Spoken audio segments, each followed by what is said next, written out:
নমস্কাৰ বন্ধু বান্ধৱীসকল, ঘৰুৱা দিহালৈ স্বাগতম জনাইছোঁ। ৩ মাৰ্চ শুক্ৰবাৰে ফাগুন মাহৰ ডাঙৰ একাদশী। মনে মনে গৰুক খাবলৈ দিয়ক এই এটা বস্তু, ভাগ্যত ঘটিব চমৎকাৰ।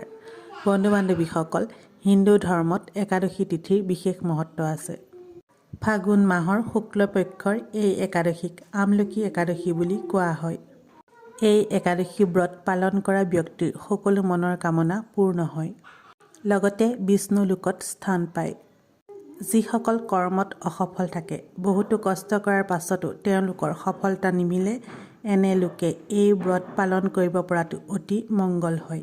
ইয়াৰ লগতে একাদশীৰ লগত সম্বন্ধিত বিশেষ কিছুমান উপায় যদি কৰা হয়, তেন্তে ব্যক্তিৰ সকলো ইচ্ছাই পূৰ্ণ হৈ উঠে।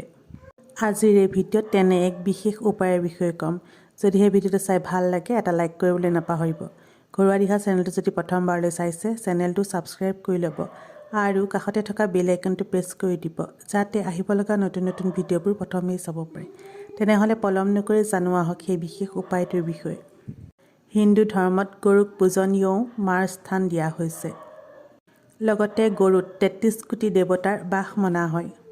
সেয়েহে এই একাদশীৰ দিনা যদি মনে মনে গৰুক বিশেষ এটা বস্তু খাবলৈ দিয়া হয়, তেন্তে সকলো দেৱ দেৱীৰ আশীৰ্বাদত আপোনাৰ সকলো ইচ্ছাই পূৰ্ণ হৈ উঠিব।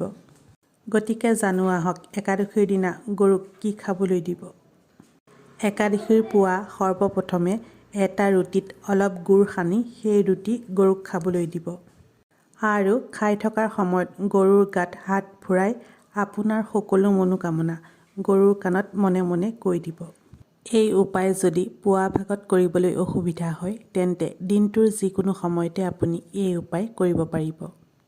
যদিহে সম্পূৰ্ণ বিশ্বাস আৰু শ্ৰদ্ধা ভক্তিৰে এই উপায়টি কৰিব পাৰে, ইয়াৰ দ্বাৰা সকলো দেৱ দেৱীৰ আশীৰ্বাদ লাভ কৰিব, যাৰ ফলত আগন্তুক দিনত সকলো ইচ্ছা পূৰ্ণ হৈ উঠিব।